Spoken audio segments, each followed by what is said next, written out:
말씀 보도록 하겠습니다. 로마서 8장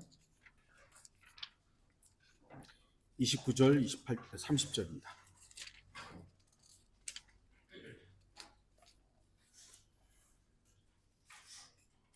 로마서 8장 29절, 30절입니다. 제가 말씀 읽겠습니다. 그분께서는 미리 아신 자들을 자기 아들의 형상과 일치하게 하시려고 또한 예정하셨으니 이는 그를 많은 형제 가운데서 첫 태생이 되게 하려 하심이니라. 그리하여 예정하신 이들을 또한 부르시고 부르신 이들을 또한 의롭게 하시고 의롭게 하신 이들을 또한 영화롭게 하셨느니라. 오늘 말씀의 제목은 미리 아심과 예정입니다. 오늘 설교 본문은 많은 기독교인들이 잘 알고 있지만 특정한 교리로 인해 오해하고 있는 구절 중에 하나입니다. 특히 극단적 칼빈주의자들에 의해 오늘 본문은 칼빈주의 예정론을 설명하는 대표적 구절로 사용되고 있습니다. 분명 성경은 예정을 말씀하십니다. 미리 정하셨다 이거죠. 성경적 예정론은 분명 그리스도인이 알아야 합니다. 하지만 극단적 칼빈주의자들이 믿고 가르치는 비성경적 칼빈주의 예정론은 틀렸습니다. 이 구절은 오늘 이 본문의 말씀은 칼빈주의의 예정론이 아닌 성경적 교리를 바로 알고 읽는다면 참으로 귀한 진리를 알 수 있는 말씀입니다. 미리 아심, 예정, 부르심, 의롭게 됨, 영화로움, 영화롭게 됨, 이 순서를 조지 휘필드는 황금사슬이라고 부를 정도였습니다. 러크만 목사는 이렇게 말합니다. 구원의 순서다 이것이. 성경을 기록하신 하나님께서는 성경을 읽는 사람들이 읽어도 모를 만큼 어려운 글자를 남기거나 읽어도 전혀 이해하지 못할 만큼 난해한 글을 사용하시지 않았습니다. 물론 우리가 성경 읽는다고 다 알고 다 이해하고 그렇다라고는 할 수 없습니다. 모르는 부분도 여전히 남아있죠. 왜 하나님께서 이렇게 어떤 부분들은 좀 가려놓은 것처럼 다 알지 못하게 하셨을까요? 왜 어려운 부분이 남아있을까요? 얼마 전에 말씀드렸지만 하나님께서는 진리를 믿지 않는 자들, 불의를 좋아하는 자들로 인해서 성경에는 의외의 덫이나 함정이 있습니다. 창세기 1장 1절을 안 믿는 사람들한테는요, 하나님께서 다른 구절들을 통해서 안 믿으니까 거짓말을 믿게끔 덫을 마련해 놓은 것입니다. 요한계시록 마지막에서 주님께서 곧 오시겠다고 하는 부분들을 안 믿는 사람들한테는 다른 부분을 통해서 그 사람들이 거짓말을 믿게끔 함정을 하나님께서 마련해 놓으셨습니다. 그러니까 많은 사람들이 성경에 오류가 있다 어쩌고 그렇게 말하는 사람들은 그 함정에 걸린 사람들이에요. 진리를 좋아하고 의를 좋아하는 사람들은 하나님의 말씀으로서 성경을 그냥 아멘하고 믿는데 아닌 것 같은데 하는 사람들, 그 사람들은 그 사람들 때문에 이 성경에 모순처럼 보이는 그런 구절들을 남겨놓고 그들이 그 거짓말을 믿게끔 해버리시는 것이죠. 문제는 성경을 읽는 사람이 기록된 말씀을 기록된 그대로 읽기보다 자신이 믿고 싶은 대로, 자신이 이해하고 싶은 대로 엉뚱하게 읽고 해석하는 그 잘못된 믿음이 문제인 겁니다. 성경이 문제가 아니에요. 이러한 사실은 우리도 항상 주의해야 합니다. 우리가 지금 배우고 있는 세대적 진리는 성경을 올바로 나눠서 공부하는 유용한 방법이고, 모르겠어요. 제가 지금까지 공부해 본 수많은 성경 해석 방법 중에 가장 성경적입니다. 그러나 세대주의, 세대적 진리로 성경을 다 해석할 수 있습니까? 완벽하게요? 안 되더라고요. 안 되는 부분들이 나와요. 그럼 어떻게 하겠어요, 제가? 이건 틀렸어? 틀렸어가 아니라 세대적 진리로 해석하지 못하는 부분은 그냥 남겨두면 돼요. 이거는 세대적 진리로도 해석이 안 되는구나. 이건 내가 모르는 부분이고 하나님께서 여전히 모르는 부분 남겨놨으니까 하나님께서 알려주실 때까지 남겨두면 되는 거예요. 주님께서 부르실 때까지 모르겠다. 그럼 올라가서 물어보면 되죠. 주님, 이 부분은 뭐예요? 그때는 우리가 굳이 안 물어봐도 하나님 다 알려줄 거 아니에요. 근데 여기서 이 땅에서 모든 걸 다 알려고 억지로 풀다가 보니까 이상한 얘기들이 자꾸 나오는 거예요. 오늘 본문을 기록된 그대로 읽어보십시오. 어렵지 않고요. 이해할 수 없는 내용이 아닙니다. 그분께서 미리 아신 자들을 자기 아들의 형상과 일치하게 하시려고 또한 예정하셨으니 이는 그를 많은 형제들 가운데서 첫 태생이 되게 하려 하심이니라. 그리하여 예정하신 이들을 또한 부르시고 부르신 이들을 또한 의롭게 하시고 의롭게 하신 이들을 또한 영화롭게 하셨느니라. 이 구절이 어렵게 다가오는 이유는 구절 자체가 어렵다기보다도 이미 알고 있는 교리적 장벽 때문입니다. 칼빈주의자들이 이 구절을 읽으면 왜 어렵냐면 칼빈주의 교리가 이미 딱 차 있기 때문이에요. 저도 칼빈주의자였을 때 이 구절을 아무리 읽어도요, 성경적 순서로 읽혀지지가 않았어요. 예정만 계속 떠오르는 거예요. 예정만. 본문을 주목하십시오. 본문에는 구원의 순서가 나옵니다. 하나님의 미리 아심이 첫 순서입니다. 그리고 예정이죠. 칼빈주의자들이 말하는 것처럼 택하심, 예정하심, 무조건적인 선택이 아니라 미리 아심, 하나님의 미리 아심이 있는 겁니다. 미리 아심이 첫 번째이고 예정이 그 다음에 나옵니다. 분명히 성경은 미리 아심을 예정 앞에 기록하심으로써 사람들의 오류를 바로잡습니다. 특별히 극단적 칼빈주의자들의 그 잘못된 예정론을 바로잡습니다. 그럼에도 불구하고 극단적 칼빈주의자들은 이 구절을 자기들의 교리로 읽습니다. 칼빈주의자인 박윤선 목사는 그의 주석서에서 이렇게 말합니다. 이 구절에 대하여 어떤 학자는 말하기를 하나님이 누구를 구원하시기로 예정하신 예정은 예지, 미리 아심에 따라서 하신 것이라고 한다. 그게 맞죠? 그러니까 미리 아심 때문에 예정이 있는 건데, 그러나 그런 것은 예정을 가르치지 않는다.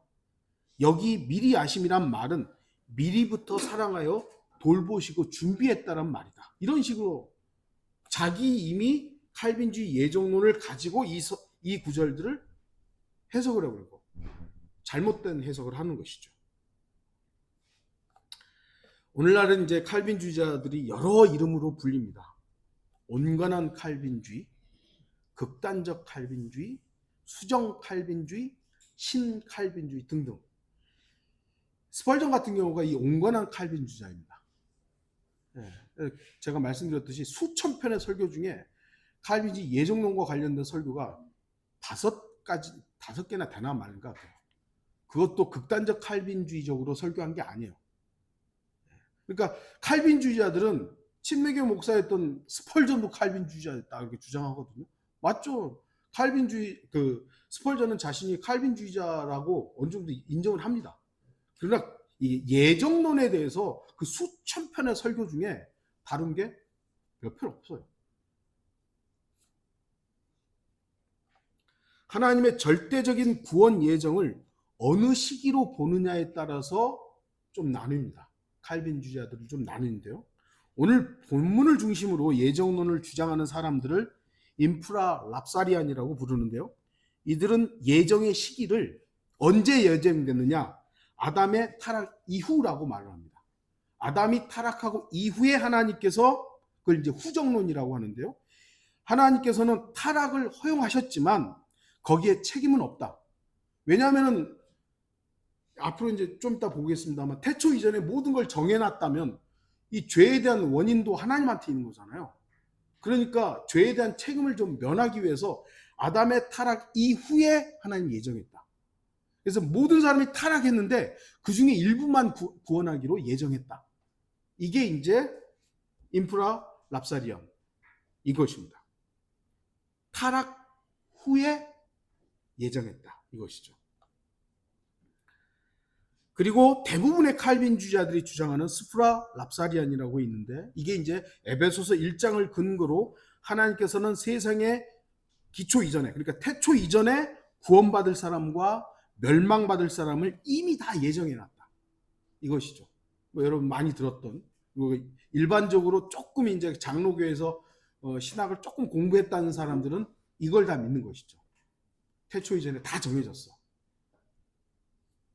그래서 이것을 무조건적인 선택이라고 부릅니다.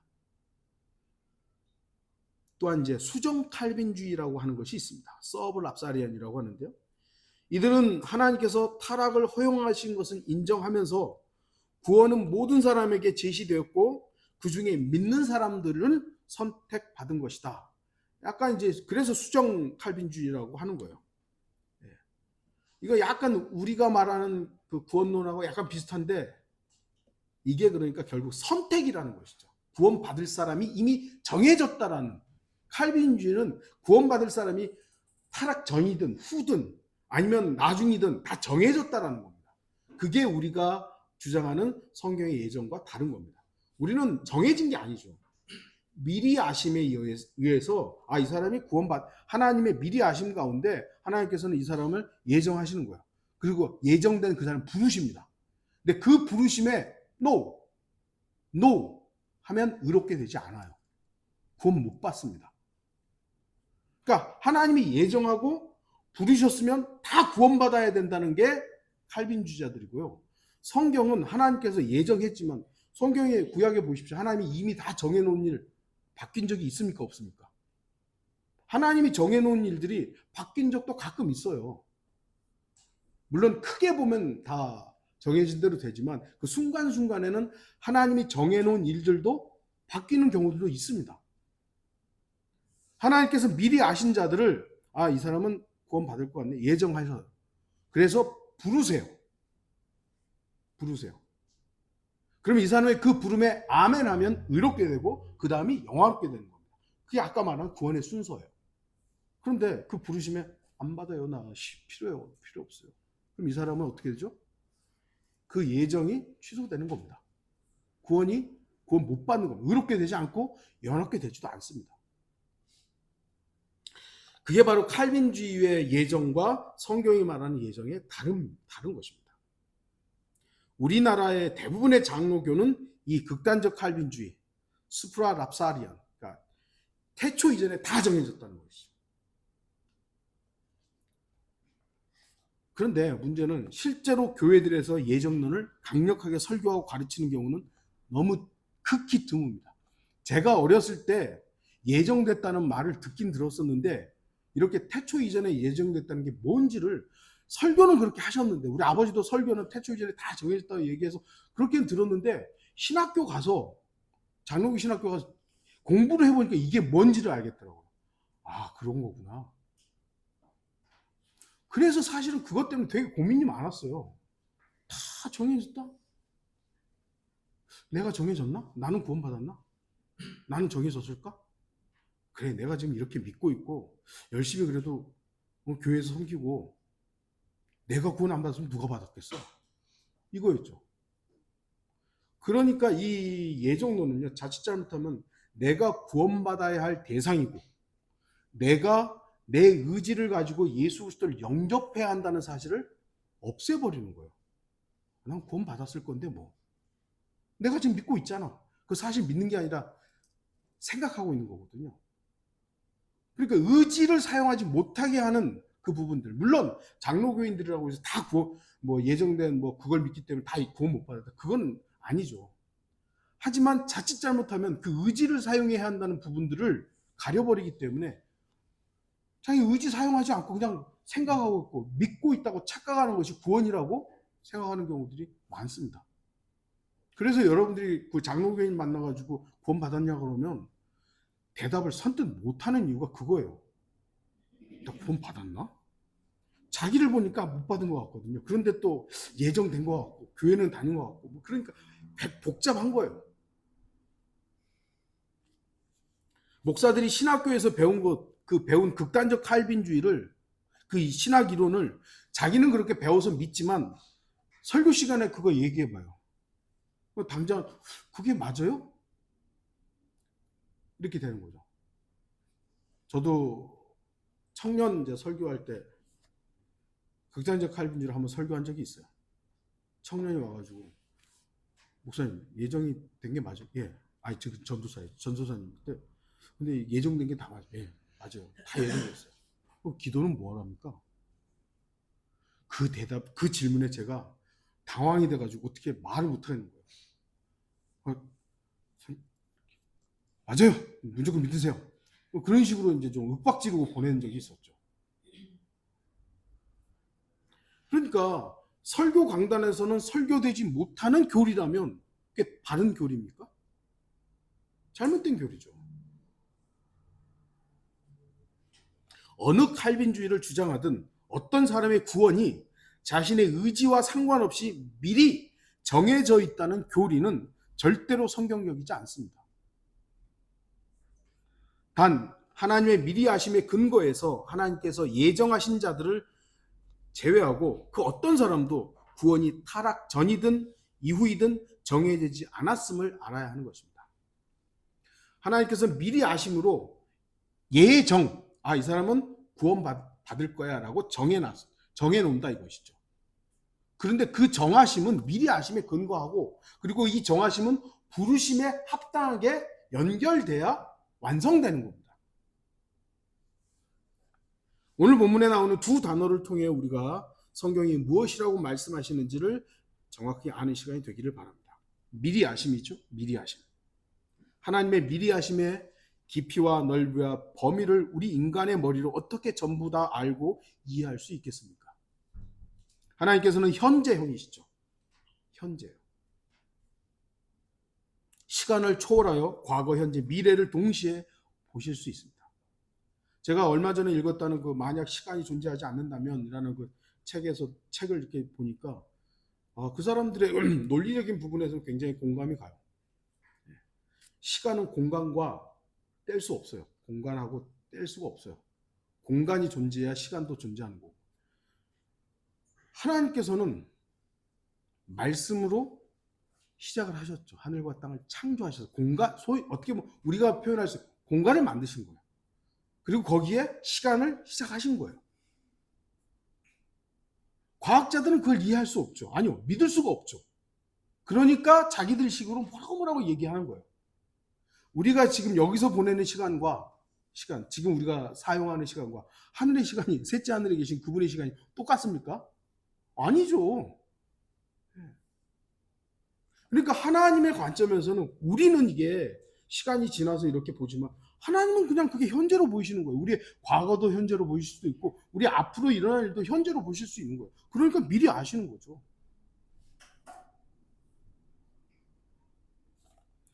모든 걸 아십니다. 전지라고 그러죠. 전지. 모든 걸 아시는 거예요. 그 무한하심을 우리는 모릅니다.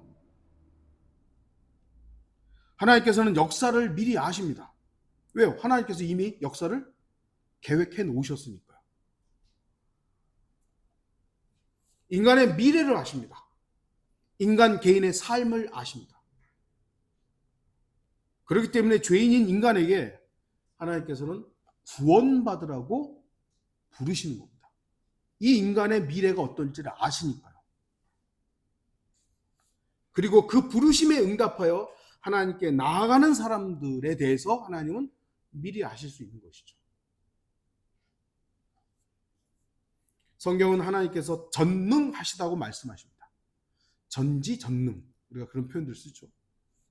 모든 걸 아시고 모든 걸 하실 수 있다. 하지만 그 전능하심이 얼마나 어느 정도까지 그 범위가 얼마나 큰지는 성경에서 구체적으로 말씀하시지는 않아요. 그냥 모든 걸 하신다. 그 모든 것에서는 뭐가 포함되나? 우리는 잘 몰라요.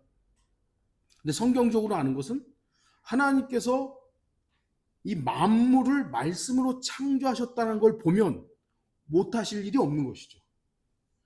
아니 이거 70만 단어 80만 단어밖에 안 되는 이 단어를 왜 우리에게 보존하지 못하시겠습니까? 그걸 왜 못 믿는 거예요? 그러니까 창세기 1장 1절을 안 믿기 때문에 성경의 보존도 안 믿는 거예요. 창세기 1장 1절을 믿는다고 하면서 어떻게 성경이 우리에게 보존되었다는 것을 안 믿나? 그거는 결국 자기 기준이죠. 성경 기준이 아니라 자기 기준으로 믿는 거예요.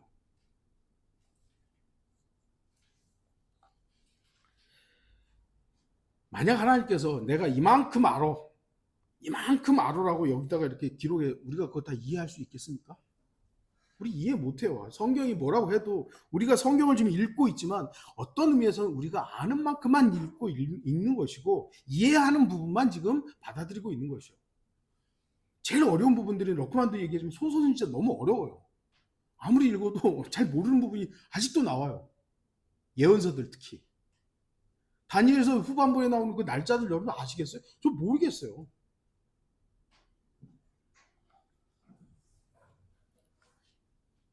그렇기 때문에 우리는 비록 내가 이해는 못하더라도 기록된 그대로를 믿어야 되는 겁니다. 이해는 내가 못하더라도. 왜요? 하나님 말씀이니까요.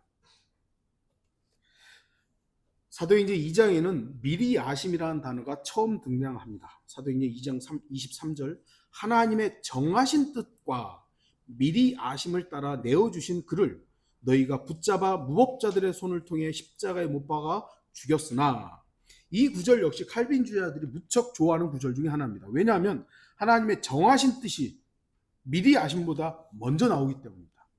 아 하나님 정했다. 그리고 미리 아신다. 이것이죠. 칼빈주의 철학적 사상에 의하면 하나님의 미리 아심은 철저히 예정에 의해서만 가능하다고 믿습니다. 예정했기 때문에 안다라는 것이죠. 칼빈주의자들은 성경을 올바로 나누지 못하는 자들입니다. 그래서 사도행전과 로마서의 차이를 모르고 유대인과 이방인의 차이를 모르는 겁니다. 사도행전은 베드로가 유대인들에게 설교하는 내용이죠. 그를 너희가 붙잡아 그렇습니다. 예수 그리스도를 너희 유대인들이 붙잡아서 이렇게 하지 않았느냐. 그래서 유대인들에 대해서는 하나님의 정하심이 먼저입니다. 유대인들은 어떤 사람? 택함 받은 사람들이에요. 예정이 이미 유대인들에게는 정하심이 먼저예요. 유대인에게는. 그리고 미리 하심이 나오는 것이죠. 하지만 로마서는 사도의 바울이 이방인들을 대상으로 하고 있습니다. 그래서 이방인들은 미리 하심이 먼저이고 예정이 나중에 나오는 겁니다. 이것이 바로 유대인과 다른 구원의 순서입니다. 성경은 시대와 대상을 교리적으로 구분해야 합니다. 그리고 나서 개인적으로 폭넓게 영적으로 적응할 수 있어야 되는 것이죠. 하나님께서는 누가 구원받은 사람인지 미리 아실 수 있습니다. 이 사람이 구원의 가능성이 있고 이 사람의 내면들을 보니까 얼마든지 복음을 받아들일 수 있겠구나. 미리 아실 수 있는 것이죠. 그래서 정하신 거야. 이 사람은 구원받을 수 있는 어떤 기회들을 줘야 되겠다. 사람을 보내야 되겠다. 뭐 이런 어떤 것들, 전도지를 줘야 뭐 이런 것들이죠. 그러면 그대로 믿으면 됩니다. 우리가 알 수 있는 것은 하나님께서 미리 아신 자들을 아들의 형상과 일치하게 하시려고 예정하셨다는 것입니다. 우리 사람도 미리 아는 부분들이 있죠. 그러나 인간의 미리 알은 자기 경험에 의존합니다.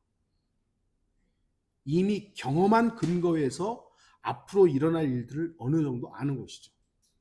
8월이 되면 여름이 오겠구나. 우리 미리 알죠. 그건 왜 그러죠? 작년에도 8월달은 여름이었으니까요. 그 작년에도 여름이었으니까요. 6월달, 7월달은 비가 많이 오겠구나. 우리 미리 알죠. 어떻게 아는 거예요? 그때도 그랬으니까. 작년에도 그랬으니까요. 그 경험에 의해서 미리 아는 부분들이 있어요. 근데 경험하지 못한 것은 어떻게 알죠? 몰라요. 그래서 우리는 다른 사람의 경험에 의존합니다. 이게 인간이에요. 인간의 미리 알미라는 것은 내 경험과 다른 사람의 경험을 통해서만 아는 거예요. 자기가 경험하지 않은 것들은 몰라요. 그러니까 어리석은 인간들은 자기가 경험하지 않았으니까 지옥도 거부해, 하늘나라도 거부해, 다 거부하는 거죠. 자기가 경험하지 않은 것을 성경으로 경험하면 될 거 아니에요.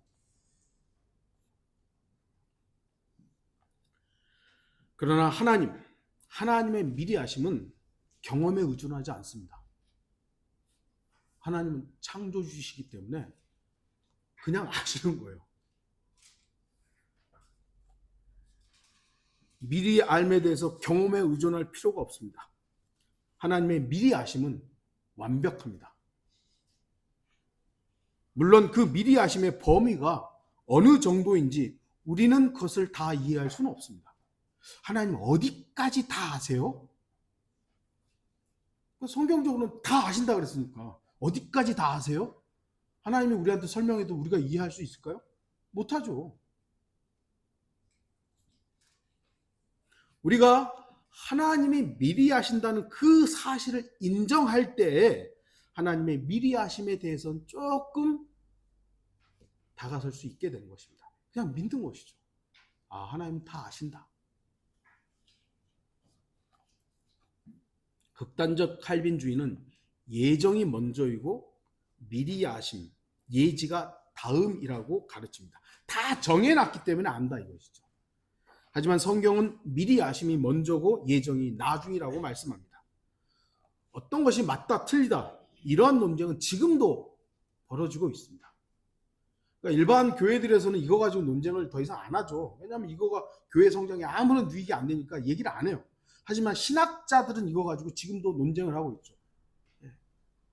로크만도 계속해서 이런 것들을 지적하지만 그래서 극단적 칼빈주의 이해라는 벤스 형제가 쓰신 책이 있는 거잖아요. 계속 논쟁이 되고 있는 것이죠. 하지만 이 문제는 논쟁거리가 아닙니다. 왜냐하면 성경에 기록된 그대로 미리 아심이 먼저고 예정이 다음이기 때문이에요. 논쟁할 이유가 없어요. 왜 논쟁하냐? 기록된 대로 안 믿으니까 그렇죠. 예정을 보겠습니다. 바로 이 예정이란 단어죠. 극단적 칼빈주의자들은 이 예정이란 단어만 보면 구원받기로 예정됐다. 이렇게 그냥 그 예정이란 단어 구원으로 예정됐다. 이렇게 돼버리는 거예요. 예정을 포함하고 있는 구절 그 어디에도 어떤 한 죄인의 구원과 연관된 그런 내용은 없습니다. 그런데도 그렇게 읽어요.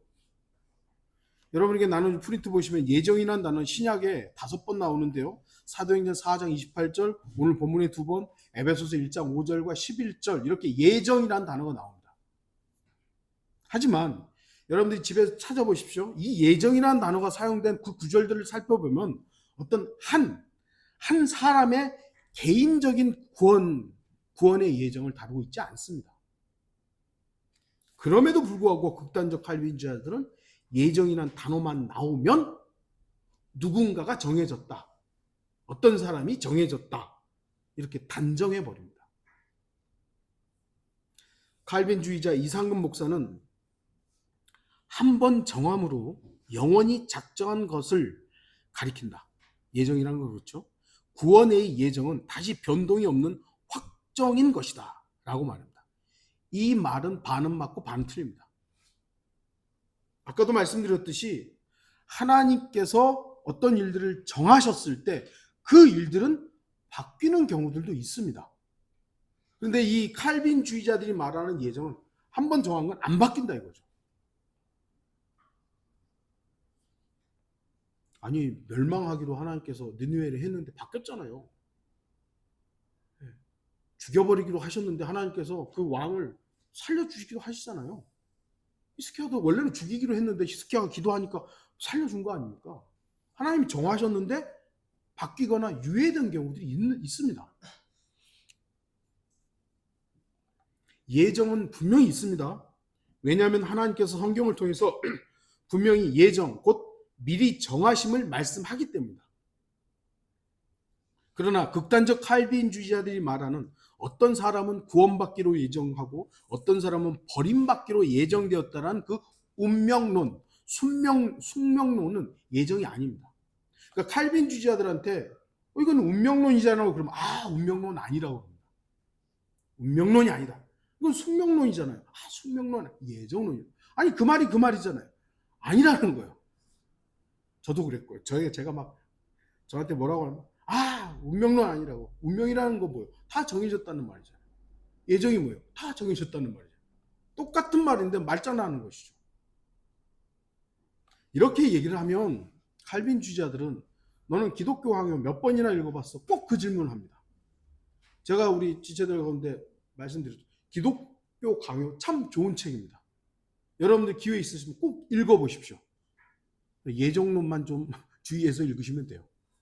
예정론만 싹 좀 성경적으로 여러분들이 잘 구분하신다면 다른 내용은 너무 좋습니다. 너무 좋아요.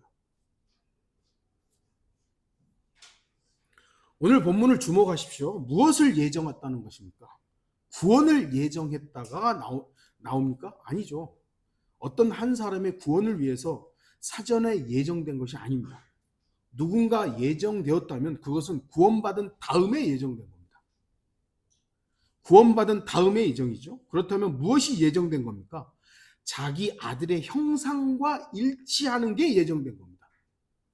윤혁택이라는 사람이 구원받기로 예정된 게 아니라 구원받은 사람이 아들의 형상과 일치하게 한다라는 그게 예정된 겁니다.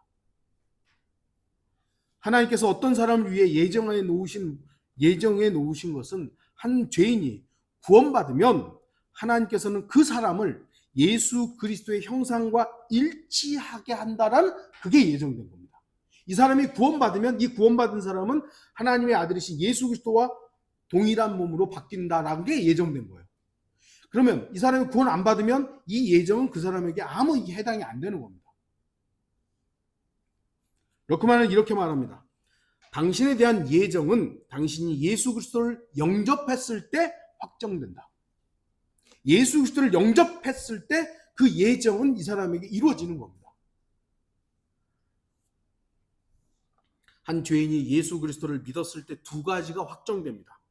하나는 에베소서 1장에 언급되듯이 하나님의 아들로 입양되는 것입니다. 에베소 1장 5절 하나님의 기쁘신 뜻에 따라 예수 그리스도를 통하여 우리를 자신의 자녀로 입양할 것이 예정되었습니다. 에베소서 1장에서는 하나님의 자녀로 입양되는 게 예정되는 것이고요. 로마서에서는 예수 그리스도의 형상과 일치하는 것이 두 가지 면이 다 있는 것이죠. 하나님의 예정, 미리 정하심은 미리 하심을 근거로 되는 것이며 그 미리 정하심도 어떤 개인의 구원의 예정이 아닌 아들의 형상과 일치하게 하는 예정이라는 것을 우리가 정확히 알아야 합니다. 이런 성경적 하나님의 계획과 아들의 형상과 일치하게 하는 예정과 하나님의 아들들로 입양되는 것이 예정되는 이게 예정이지 누구는 구원받고 누구는 지옥 갈 거 그런 식으로 예정한 것은 아니다라는 것입니다. 좀 결론을 맺겠습니다. 오늘 본문은 미리 하심과 예정이란 중요한 교리들이 등장하는 구절입니다. 그래서 진리의 지식을 공부하는 그리스도인이라면 당연히 알아야 할 귀한 구절입니다. 하지만 진리의 지식을 올바로 나누지 못한 극단적 칼빈주의자들에 의해서 이 본문은 엉뚱하게 해석되고 가르쳐지고 있는 것이죠. 그래서 하나님께서 성경을 기록하신 의도를 정확하게 전달하지 못하고 있는 것입니다. 칼빈주의 교회를 다니시는 분들은 대부분 장로교회 다니시는 분들은 구원 받았습니까? 그러면 요즘에 이제 워낙 구원파와 이제 침례교도들이 구원 받았느냐 이런 질문들을 많이 하니까 이제 교회에 대해서 교육을 시키잖아요. 구원 받았다고 하라고. 자기도 모르는데 구원 받았다고 하라고. 구원 받았는지 안 되고 어떻게 알아요? 당신 지금 교회 다니지 않냐고. 열심히 교회 다니고 일단 예수를 믿지 않느냐고. 그러면 제가 믿는 거 같거든. 믿고 있거든. 예, 구원 받은 거라고. 구원 받았다 얘기하라고. 아니 그게 교육으로 되는 겁니까 그게? 구원이 교육으로 되는 겁니까? 학습으로 되는 겁니까? 마음의 믿음으로 되는 건데 그런 식으로 교육을 시키는 거예요. 그러니까 다음 질문에서 당황하는 거죠. 그럼 거듭났습니까? 하면 거듭남과 구원을 구분을 못하고 이게 같은 거라는 걸 모르니까 거듭났냐 그러면 그때 당황하는 거예요. 보십시오. 구원에 대해서는 칼빈주의자들 얘기하는데요. 거듭남이란 단어를 잘 사용하지 않는 이유가 뭡니까? 거듭남이라는 건 이게 다시 태어나는 건데 그러면 거듭날 때 구원받은 겁니까? 아니면 태초 전에 정해져서 구원받은 겁니까? 칼빈주의는 그걸 정확하게 얘기를 못합니다. 아니 자기들 교리대로 하면 태초 이전에 다 정해진 거잖아요. 어떤 사람은 구원받기로 정해졌어요. 근데 분명히 성경 거듭나야 구원받는 거잖아요. 그러면 거듭날 때 구원받은 거예요? 태초 전에 정해져서 구원받은 거예요? 질문해 보세요. 대답 제대로 못합니다.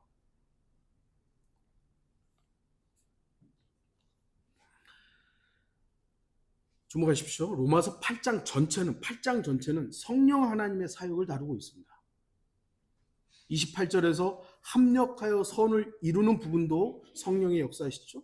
그리고 오늘 본문에서 미리 아신 자들을 아들의 형상과 일치하게 하시려고 예정하신 것도, 그리고 그를 많은 형제들 가운데서 첫 태생이 되게 하려 하신 사실도, 이 모든 것이 성령 하나님으로 인해서 이루어진 일들임을 기억해야 합니다. 그리스도의 35절부터 나오는 그리스도의 사랑에서 떼어놓을 수 없는 이것도 성령님의 사역입니다. 오늘 본문은 전혀 어렵지 않습니다. 하나님께서 미리 아신 구원받을 자들을 하나님의 아들이신 주 예수 그리스도의 형상과 일치하게 하려고 예정하셨습니다. 그 이유는 예수 그리스도를 많은 그리스도인들 가운데서 처음이 되게 하시려고 그러신 것입니다. 제가 이렇게 좀 살을 붙여서 설명하고 있지만 이 설명 역시 어떤 의미에서는 불필요합니다. 왜냐하면 기록된 대로 읽으시면, 기록된 대로 믿으시면 돼요. 누구의 도움이나 본문을 뭐 이렇게 다르게 해석할 것이 아니라 글자 그대로 읽고 가르치고 믿으면 되는 것입니다. 오늘 본문을 다시 한번 읽고 마치도록 하겠습니다. 29절, 그리스도께서는 미리 아신 자들을 자기 아들의 형상과 일치하게 하시려고 또한 예정하셨으니 이는 그는 예수 그리스도시죠. 많은 형제 가운데서 첫 태생이 되게 하려 하심이니라. 그리하여 예정하신 이들을 또한 부르시고 부르신 이들을 또한 의롭게 하시고 의롭게 하신 이들을 또한 영화롭게 하셨느니라. 말씀드렸듯이 예정된 사람들을 부르시는 거예요. 그럼 그 부르심에, 아까도 그 부르심에 아멘 한 사람은 구원 받는 거예요. 그리고 그래서 의롭게 되는 거죠. 의롭게 된 그 사람이 영화롭게 되는 겁니다. 그런데 예정되었던 사람이라 할지라도 와가지고 하나님께서 복음을 전해서 사람을 통해서 구원 받으라고 하는데 그 부르셨는데 안 받을래요. 안 받을래요. 거절하면 그 사람은 그 다음 단계로 연결이 안 되는 겁니다. 이게 바로 성경적 예정이라는 것을 다시 한번 기억하는 시간이 되기를 바랍니다. 기도하겠습니다.